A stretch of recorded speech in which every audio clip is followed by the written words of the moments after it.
They say history doesn't repeat, but it often rhymes. Let's take a look if that's actually the case right now. And if that's so, is that bullish or bearish? Because we are seeing some similarities if we look at Bitcoin, what's happening right now, compared to the last bear market. But is that where we are? I know what you think. I don't know, because nobody knows. But let's try to find out. Welcome to the Fomo Factory. Like the video. If you like the video, subscribe, turn the bell notification on. Let's get into it. First off, though, crazy news. If you look, Vanguard will now allow crypto ETFs on its platform. And I'm kind of surprised that almost nobody is talking about this, because we have BlackRock, of course, and everybody knows about BlackRock. Big, like they have like $13 trillion in their custody, give or take. Well, Vanguard has 11 trillion. It's almost just as big as BlackRock. This is huge. So this could only be bullish for crypto. But then again, it is just a narrative, right? And narrative follows price. Well, here we go with price. Bitcoin has a pretty good pump at the moment, bouncing off of the 100 weekly moving average right now. And if you see, like, yeah, we had a day a couple days ago where it went down 4.5%, and yesterday it all got reversed with 5.5%. Today we're up with another 2%, so it's compounding nicely. Yeah, and now it's the debate. Is this just a dead cat bounce, or does it turn out that there's not even a bear market in the first place? Well, if we take a look at this, guys, right, we see that Bitcoin has now broken the 50 weekly moving average. And according to some people, that's where the bear market always starts. Well, it is a fact that if it is a bear market, yeah, Bitcoin eventually breaks the 50 weekly moving average. There are occasions, though, where we broke the 50 weekly moving average right here and here without being in the bear market. Right? And we went back to 2012. We had the same thing over there. So that's not really a strong argument, in my opinion. But for the shorter term, sure, a moving average can send some direction, whether it's positive or negative. But what we are doing right now is we broke below the 50 weekly moving average, bounced off of the 100, and now I see a lot of expectations that we probably get a rally to the 50 weekly moving average and then get a rejection. Why? Because that's what happened last cycle, right? We went to the 50 weekly moving average, we broke it, we bounced off the 100, we retested the 50, and then we continued with the rest of the bear market. Then again, if we look at the bear market before that, we bounced off of the 50. That's already different.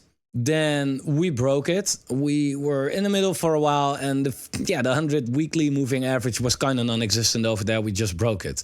If we go to the bear market before that, we bounced off the 50, right? We had a good pump, and then we went to the 100, bounced over there, and then so it looks that in every single cycle, that is completely different. So I would tell you, like, if you are in the camp like, well, this happened last cycle, so there's a good chance that it happens right now, sure, keep it in mind. But so far, every single cycle has looked different. So I would not place my bets on the fact that we're going to repeat this exactly, because we have never repeated what we have done before. Now, if history apart, like, there's more than moving averages, right? But if it rhymes, then what to expect? Well, there are certain things. It depends, like, what piece of history are you taking to fill the bias, right? Because there are certain pieces of history that you could take a look at and say, like, well, if that rhymes, then it's bearish right now. There are other pieces of history, if you say, if that rhymes, then it's bullish right now. So that's somewhat in the middle. Again, if we, with the moving averages, do what we did just last cycle, yeah, then we can go down to around 50K. And why do I say 50K?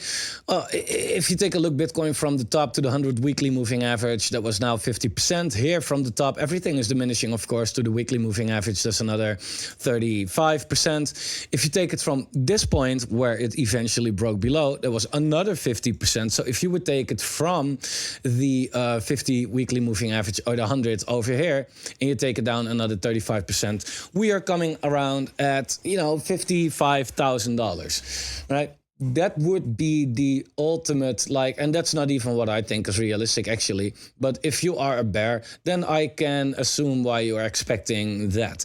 Also, if you take a look at the risk wave for Bitcoin, and this has been the most insane indicator ever, but I'll get back to that. Then you can take a look at, okay, what are the risk levels for Bitcoin right now? Currently, it's sitting at 31%. And if you look what the lowest risk is at 1%, it is $50,000. 5% is $53,000. Yeah, and if you take a look at the last bear market here, we went to a risk level of let me see, 0.5% actually. Here we went to, I think, zero. And here we went to a risk level of 3.8. So if you feel like, hey, this is a normal bear market, then expect 50, 55K. That should be the bear market bottom. Right? That's what I think that you then can expect. That's one way to look at it. Another thing that would make you say, like, hey, history could rhyme, is we topped out 3 times at the end of the post-halving year. So it could be that that's the case again, right? And then this is all like, okay, we can go down to that level. However, if history repeats or rhymes in a different way, then it is all looking really bullish. So I just want to look at both sides right there, and you come up with what you think is best for your portfolio and the risk you are willing to take, of course. But going back to the risk levels real quick, it is kind of insane. If you're in the Alpha Factory, you're probably still laughing. Made a video right there saying like, wow, VRA is sitting at a risk level of 0%. So I bought a little VRA, and it was just literally a couple hours later where it bounced from the absolute bottom, showing again that these risk levels are so insane to trade. Now, I took the same trade on Deepbook yesterday and already took my profit out for the people that wonder, like, yeah, you can buy low, but whatever, right? But here at 0.0036. And look, it is not like super spectacular or anything, I know that definitely, but it bounced with around 20-25%. And in a moment where everybody is so bearish on the market, yeah, of course, these pumps are very easy to get because the sentiment is low. You can look at, the general YouTube comment and be like, okay, I'm going to counter trade that. And you make a buckload of money. That's simply, it is pretty simple right now. But you have to turn off the sentiment, or you have to counter trade it, because a lot of people are so extremely scared right now. I see it every day. But then again, yeah, it shows like that's where you want to buy, right? Bitcoin is having a good bounce, but well, yeah, when we are here, it's all going to zero. It is all dead. It's all over. That's simply not how it works, actually. But apart from that, what are the bullish things that can rhyme that makes the market go up, right? Well, if we look like, okay, if history rhymes, then we, for example, can take a look at our beloved alt season, right? Altcoins excluding stables on their Bitcoin pair. This is the alt season chart. And what you can basically see right here is that we are now at the same level back as where we were kind of in, beginning 2021 or 2020, even 2019, depends where you take it, right? If I look at this chart, I'm like, okay, cool. So if we assume that history is going to rhyme or repeat, then this is going to be pretty bullish, because at a certain point we were above the 50 and above the 100 weekly moving average. It wasn't sustainable though, and we went down and we got a big wick. Yeah, here we were above it. It was a short time. It wasn't sustainable. We went down and we got a big wick, and now we are below both moving averages again, right? It could be here, it could be here, I don't know. At the end of the day, it's here, right? But if it rhymes, yeah, you know where this is going, right? Then this should come as well. And as a bear, you should keep in mind that you don't want to be a biased bear, right? You want to be bearish because you are actually bearish, and not because you feel like that, or a certain YouTuber told you you should be, or that you really not have a good reason, right? Because we cannot, in my opinion, look at the market and be like, well, this is going to repeat because that's what happened, you know, when it went down. Here it went up though. Well, that's not going to repeat. And like, that's too picky, right? It's the one or the other, be a bear or a bull, right? But not half bear, half bull. Like that's a weird thing. Bears don't do dirty things with bulls. So if history is about to repeat or rhyme, then we can expect a pretty decent alt season anyway. And I know what a lot of people think, alt season not gonna happen. Exactly. That's exactly what people think. So the sentiment is also repeating in that case, right? It's not that everybody says like, it's never gonna happen, get out on time, and then it doesn't happen and everybody walks away happy. That's simply not how the market works, right? So that's another bullish thing that is on the horizon. Now, another thing, we talk about people in crypto in general talk about the 4-year cycle a lot, right? And I respect that. I mean, I was talking about that for a long time because, I didn't know any better, right? If you look at the 4-year cycle, it is so easy to understand, right? There's nothing like macro related. There's not even really technical analysis. It's just looking like, hey, we had a top here, and a top here, so there could be a top here, and that's it. It's fully turn off your brain 100% and just up, down. That's it. And I get that because let's be honest, most people in crypto are retail people that don't have years of experience. They don't know what macro is, how it moves, how it's correlated. As far as we know it, right? Like there's not enough history to know it actually. So it's very simple. However, I spoke about this many times, but there are so many things wrong with the 4-year cycle theory. And the danger, I think, is that a lot of people, they hold on to just that, right? Like, well, it's this date, so I'm out. But it's so dangerous at a certain point to be out of the market because you know what happens. If you're out of the market and the market runs, people get emotional because of FOMO, they buy the top and they get wrecked.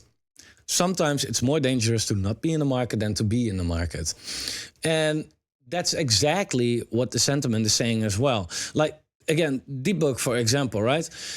People here super bullish, right? It's going to $2 and whatever. And then it turns out that no, you were euphoric because the price already went up. So now it's time for the price to go down. Funny thing though, is that if I would talk about deep or whatever right here, like, well, this is a buy right now, then most people probably would say, yeah, if I will talk about this at this level, people say, you are crazy, you're a freaking moon boy, right? Like prices are down, why would you buy? Like, why would you buy something that's cheap? You only want to buy it when it's expensive, you noob. That is it, literally how the sentiment works, right? Of course, if you hear it like this, it's completely ridiculous, and it is. But at the moment, your feelings are telling you the exact opposite. And that's what you want to control, I think, before you can really make money with crypto. So when looking at debug, for example, again here as well, look, you see the risk level, right? You see the risk level, it was sitting at 0. Yeah, like below 20, in my opinion, it's already nice to DCA, depending on how much you are willing to write it down in the meantime, because let's be fair, if you are trying to time the bottom, stop doing what you're doing, right? For me as well, sometimes I am bullish on a coin and the next day it's down 5%. Yeah, great, because then that's DCAing, right? Then you buy it a little lower again. There's a difference between buying a falling knife and DCAing low levels, right? But deep, it was sitting at 0% risk. Look, it's very simple. I get that it's easy for people to say like, well, you're not going to buy here. But okay, cool. Then let me ask you this. If you're not buying here, then where? Nowhere, I guess, right? Because you're not going to buy it when it's low, then you're definitely not going to buy it when it's high. Well, it cannot get lower than 0. So what's the plan then? be out of altcoins forever, I guess. And that's fine if you think that altcoins are really dead this time. But again, if history repeats or rhymes, then it's not. So that's another thing. We could say like, well, with Bitcoin, it is going to follow everything negative that it did. But altcoins are not going to do that, or whatever. This pattern is going to repeat, but this one won't, right? Like, let's take a look at what's actually going on right now. Now, another thing that, again, the 4-year cycle is a theory, and again, it's easy to understand, and therefore a lot of people follow it. But if you look at it closely and compare it to other things, then it's pretty clear that it's a load of BS actually, right? Because we had a top end of 2021, top end of 2017, that's 4 years, top end of 2013, that's 4 years, top end of or mid 2011, that's 2.5 years, right? Like already not working. If you take it bottom to bottom, which you should actually do, it's also not every 4 years. I spoke about this many times before. But this is something way too simplistic to hold on to. If you look, what actually drives crypto? What is Bitcoin? What makes it go up and down? Money, liquidity, right? That's what it does. Let's take a look at the leading liquidity indicator in that case.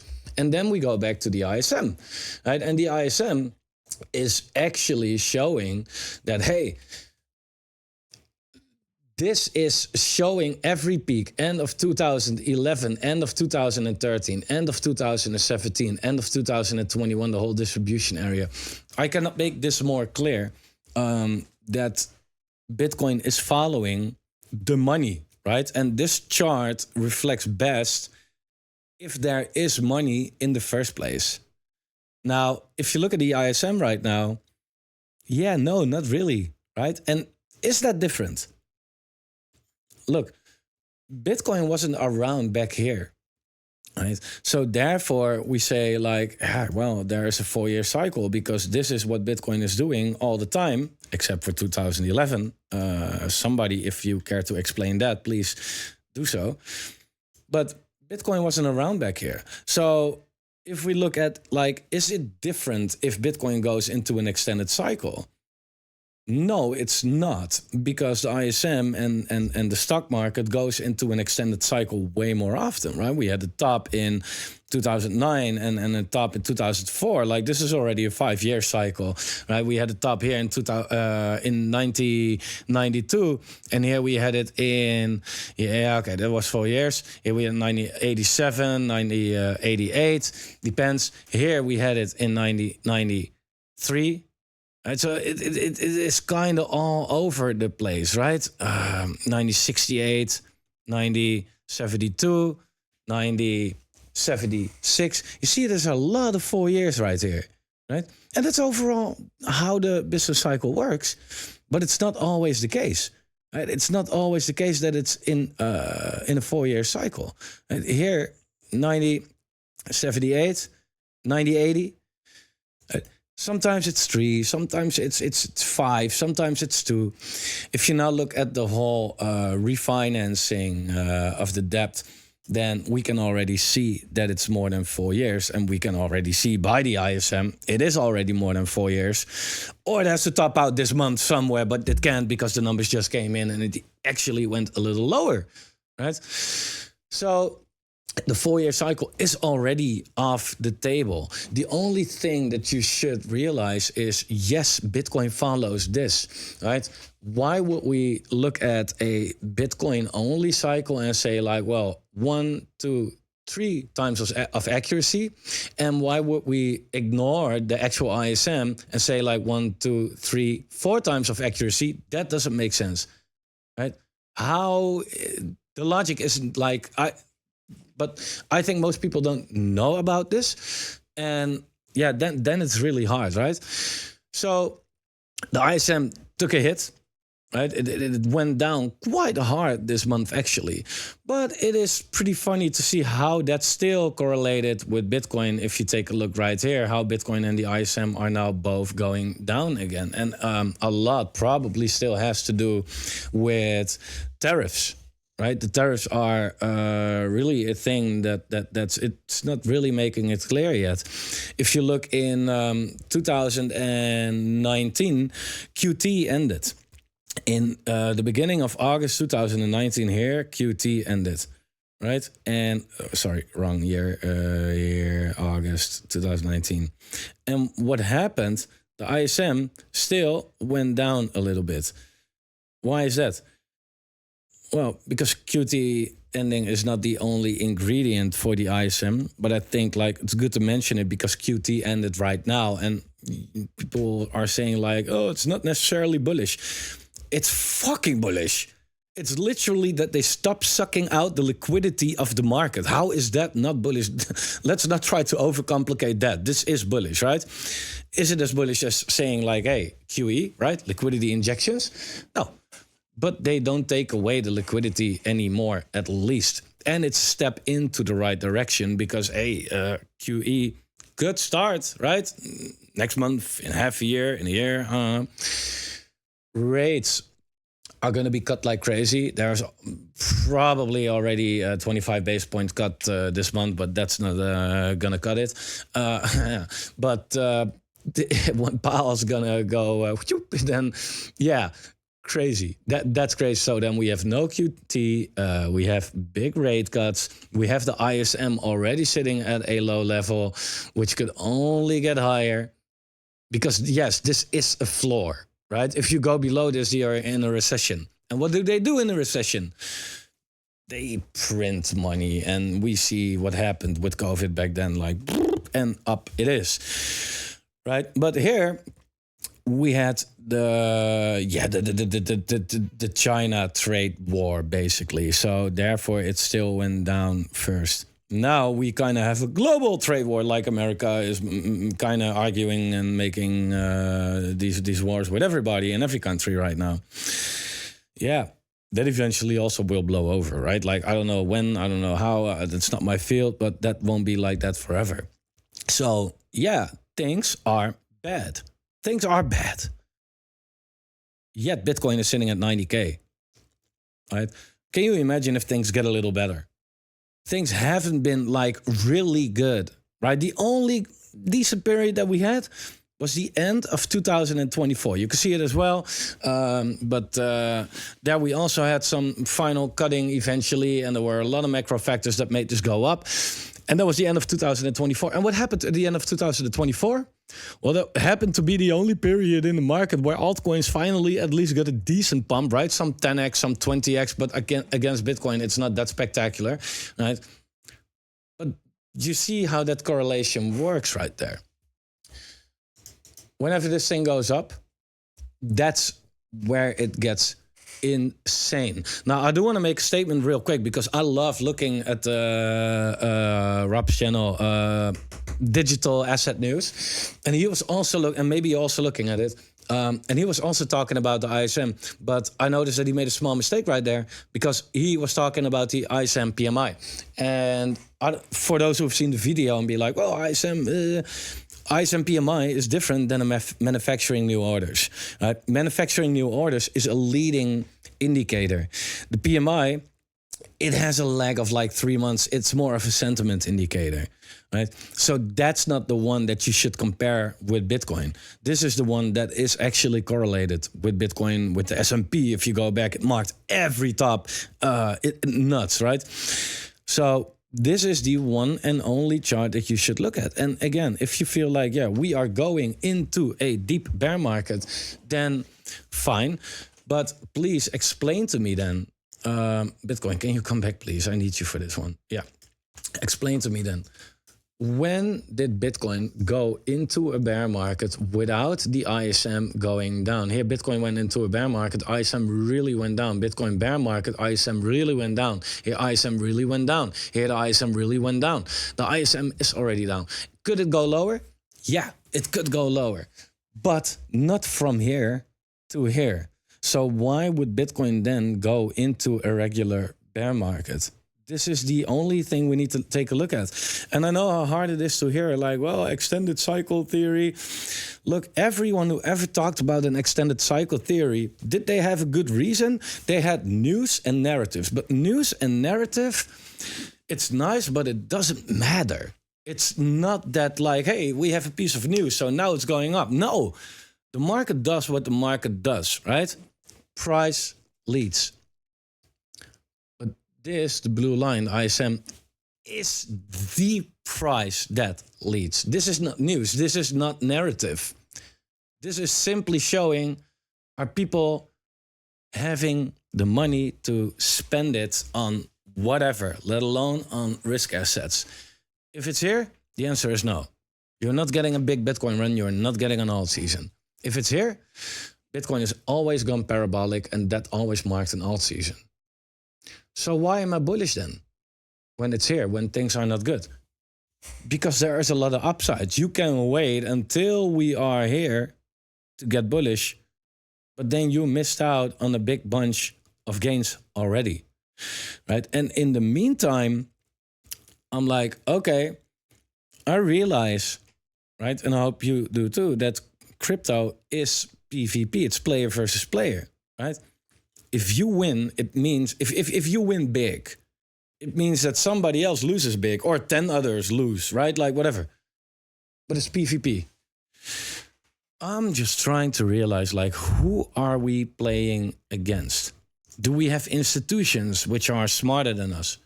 Sure. But are these institutions selling right now? No. The whole FUD as well around MicroStrategy, like, well, they might sell. It's get off of Twitter. Please. That's not how they put it. That's not the context. They're very clear. If we need to sell ever, if shit hits the fan, if we have no other choice, of course we need to sell, right? Of course. People, they take it as, oh, they might sell. No, it's just some bullshit FUD that makes the price go down for the people to buy it up that feel like, hey, this is not the news, right? These are the people that we are playing against, but they are mostly playing with Bitcoin, and you don't have to play with it. You can just buy, write it down 50%, maybe, write it up 500%, probably, right? So don't worry about that. When it comes to alts, who are we playing against? I don't want to, but I'm going to be very cruel about how the way I'm going to say this, though. But it is what it is. When it comes to altcoins, realize, who are we playing against? One, not many, right? Because there's not a lot of retail. The retail, as in the people that are not here yet, they only come in whenever it is alt season, right? We need an alt season for retail, not retail for alt season, right? So one, we are not playing against a lot of people. Two, yeah, this is going to be harmful for myself. But it is what it is. We are playing against, look at the comments on my last video. That's what we are playing against. Look at comments on every YouTube video that's somewhat bullish. Look at the sentiment in general. We are playing against people that see low prices and are bearish. In a downtrend, you want to be bearish, sure, right? If there's confirmation, if there was euphoria, if there is top signals, anything, right? You want to be bearish. We are now not having all of that. We are now simply at low prices, and people are bearish because prices are low. That's what we're playing against. And that's not a hard enemy to defeat if we have to talk in terms of PvP. It is what it is. Right? Same here. People are saying the exact same thing. It's over, it's dead, it's not gonna happen. Way too easy. Pump it up, right? It's now the same thing. Does it mean that we cannot go lower in the meantime? Sure. But what what difference is it if it now goes up with 30% or down with 30% if we are zooming out and look that we are in a broader market that can pump 600%, right? Or wrecks you with 90. Sometimes you really need to zoom out. And because if you are too focused on, wow, it's going down 5 or 10 or 20% right now, help. Then ask yourself, what are you doing here? You came into crypto, especially in the altcoin market, because it can go up really hard. Have you not considered that in that case it can also go down really hard? That's part of the game. That doesn't mean that it's over. That's because that's a low liquidity market. And therefore, at these times, when the cycle shows like this will probably go on for a year or so, it's not a prediction, but something like that, where things are sitting really low right now, where people are really bearish, which is not a top signal, right? Where there is a lot of liquidity in the market already, where the macro is getting better, where QT is going to stop, where rates are going to be cut, where we are going to get a new Fed chair who is completely a 180 from what we have right now. Is that the type of market that you feel like, yes, let's turn bearish, right? If you are now bearish on alts, it's fine. But then you should have been in the last like 4 years as well. Otherwise you like, why would you buy here? Why would you buy here? Why would you buy here, anywhere, but not here? Because of feelings, right? Because of feelings. And that's what I see a lot lately, right? But again, back to the topic, if history repeats or rhymes, then it's more bullish than bearish. Because the only thing that would be bearish if history repeats is that we're topping out right here. But again, then go back to why did we top out right there? And that leads you back to the ISM, which again is more accurate than the 4-year cycle theory, plus reason, right? What's the reason we top out every 4 years? Why? Well, because the stars are aligned like that. What? Or psychology. Well, if it's psychology, then why did we already top out here and here? Because here we had nothing to look back to, right? Nothing. And here it was just one time. So that was a psychology as well. So that it started to become psychology in 2021, because then it was 3 times. People feel like, hey, that's a trend. Therefore, everybody expects it right now. Yeah, is this market doing what we all expect? Is it just like that you can say like, oh, this is going to happen and oh yeah, the market does it. Like that's typically crypto. No, right? Of course not. So there's like, if history repeats or rhymes, then it should be bullish. Plus, if you look at others, by the way, I said this before, but like, if you are in the 4-year cycle camp, then you should be bullish on alts, right? Because again, like, hey, top out end of 2017, top out end of 2021. Yeah, here so far we topped out end of 2024, so that's a 3-year cycle. Hey, wait, that doesn't make sense. It has to be 4, right? We're sticking to a 4-year cycle. So alts are going to pump like crazy this month, right? Hey, let's be fair. That's part of it. Or does it only apply to what we think that should fit our narrative? In that case, like, hey, we should be bearish. So, everything bearish is going to repeat, and everything bullish, what should repeat, it won't. Sorry, bears at the moment have no real reason to be bearish. And therefore, I'm making this content right now because it is dangerous, simply dangerous. Are you a little scared? Cautious? That's normal. Can't blame you. Very normal. Alts have been wrecked, and if you bought at the wrong time and didn't take profits, etc., then you are probably down a lot. But a good way to prevent that, again, is by turning off your emotion. And turn it off. When I made that video, like, hey, alts now great, a couple days ago, Jesus, the whole comment section, it's over. And guess what? Money made, took my profits, and I would like not feel great being a bear right now. So that's always how it works, and it will keep on going like that. So there's a lot to go over, but I will leave it for now. Still, blockchain decoded coming soon though. And if you look at these risk levels, these are this is one of the indicators that I just absolutely love. If you look at render, right? Say whatever you want about this market, call it whatever you want, and maybe we will, continue going down until maybe say May. I would not be surprised, right, with a pump in between and then dumps, and maybe 70K in May, and then 80A, and but is that then what we can call a bear market, or is that just a bull market with a pause in between, right? That's open for interpretation, I guess. I mean, there are also people that say like, well, 2019 was a bear market. I'm like, but then what about the 4-year cycle? Because it should only come here and here, right? So then if this was a bear market, then maybe people are now calling for a bear market, but they actually don't mean a real bear market, right? That I can see, that we do something like this. Because so far, it is kind of looking like that, actually. And if you look at coins, certain coins, like Render, look at the risk levels right now, 13%, right? Sitting here. These levels, the last time we were sitting at that level was in the bear market, like at the lows. So whatever you want to call this where we are right now, you can simply look at this and be like, well,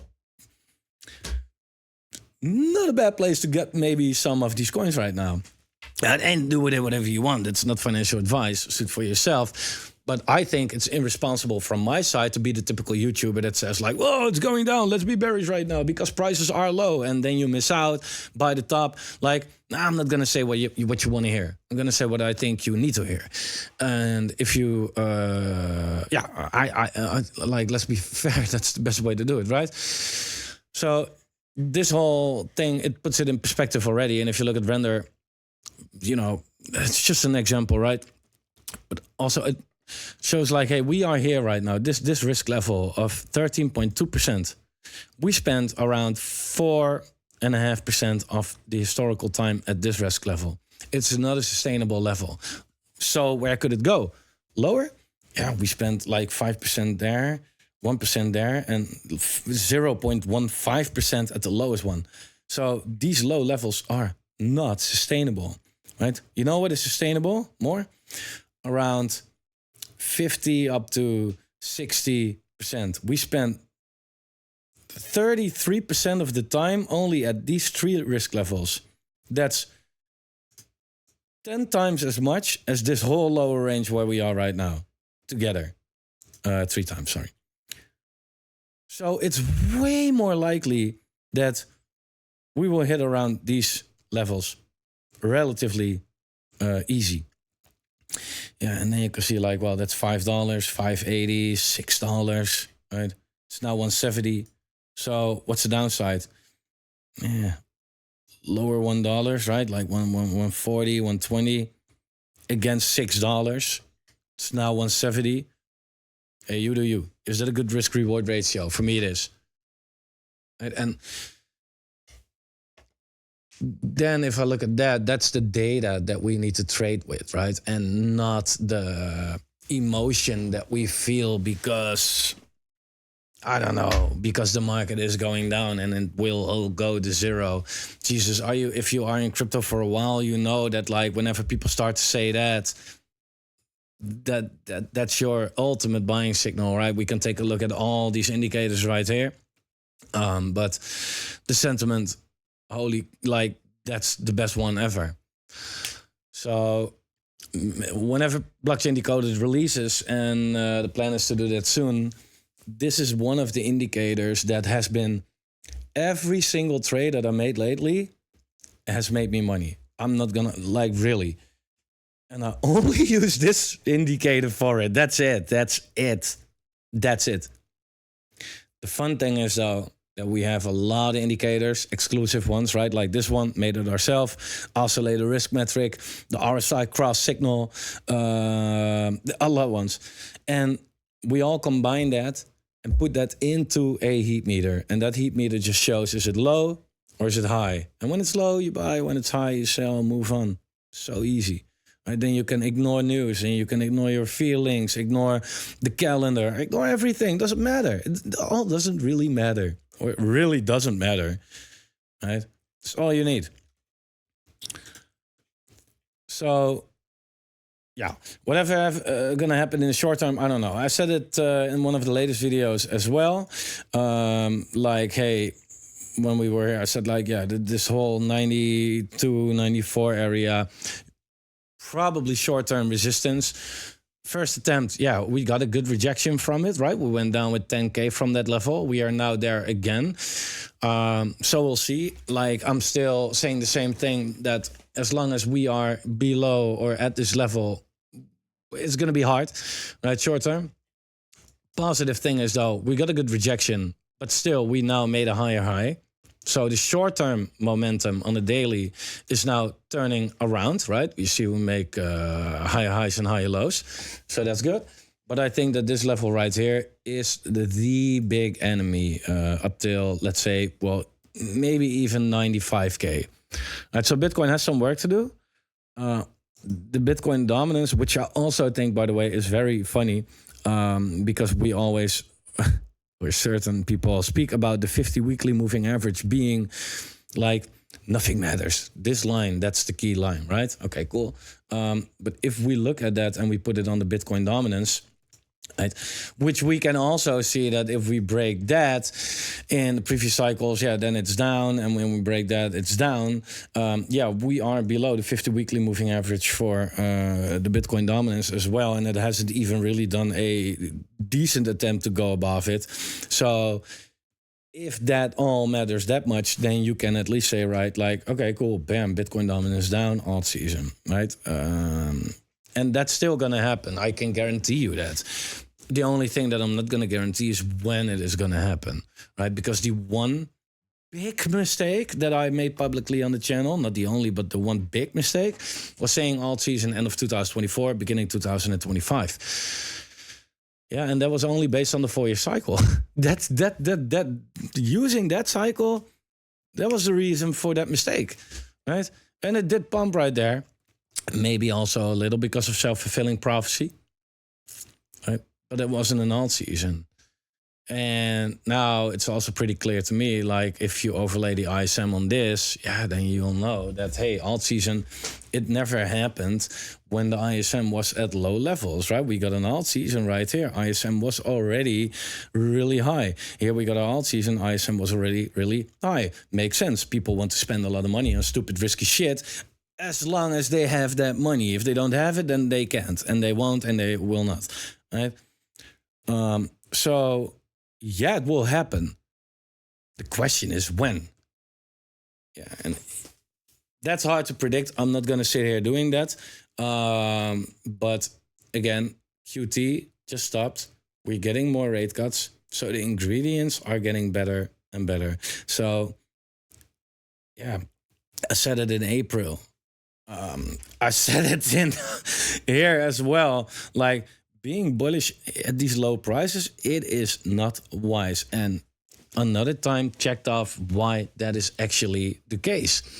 But if you did buy right here or somewhere there, also take your profits again, because there's no guarantee that it won't go lower, right? And you don't want to be a bag holder, right? Like that the prices are low right now. For me, I think it's a blessing actually.